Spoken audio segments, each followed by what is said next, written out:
I want to begin this video by saying I was wrong.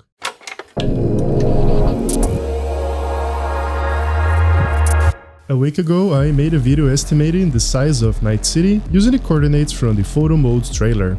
Gotta admit it was clever, but it led to huge inaccuracies due to two main reasons. First, the thing that contributed the most is that I overestimated the map's playable area by a huge margin. From what I could see from driving or swimming to the map's edges, the playable bounding box is only 60% of what I estimated initially. The area is definitely even smaller if we consider the true shape of the explorable area, but that is not something I had time to do yet, and maybe I will come back to this in a new video. And on top of that, the map scale itself was off by 16% on length. It's not much, but as the area is length squared, this leads to a whopping 34% error. By combining those two effects, here is how the final in-game measurement compares with my trailer-based estimate.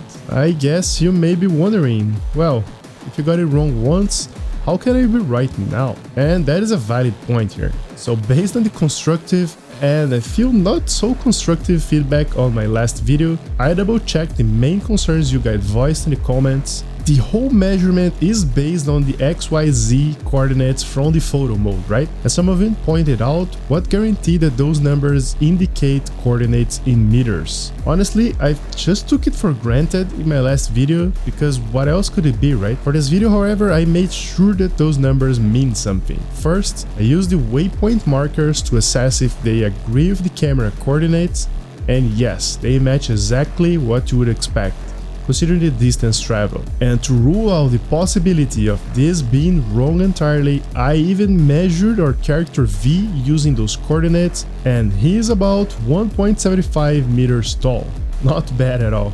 So yeah, the camera coordinates are indeed consistent, and the units they measure is without any reasonable doubt meters. Now the rest is easy, just drove to the corners of the map to minimize the error, collected the coordinates, plotted on the grid, and boom, the map scale is done. Circling back to this video introduction, this is how the Cyberpunk 2077 map compares to Valen and Los Santos.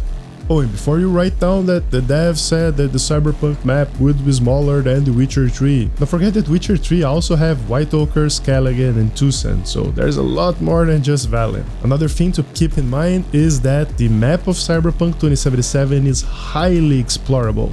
There are hundreds of fully modeled interior, and most of them are quite interesting. Although it would be cool to be able to walk everywhere, that's unrealistic at best. I mean, you cannot expect that every single room of every single floor of every single building to be explorable. Keep in mind that Cyberpunk 2077 is not a sandbox game, it is a story-driven RPG, and the map is there to serve the story. This becomes clear after a few hours into the game, as there are a lot of explorable interiors, but they are all there as the stage for the main plot. I really hope this video was helpful and informative to you. If you think I could have made any mistake, please be constructive on the critics.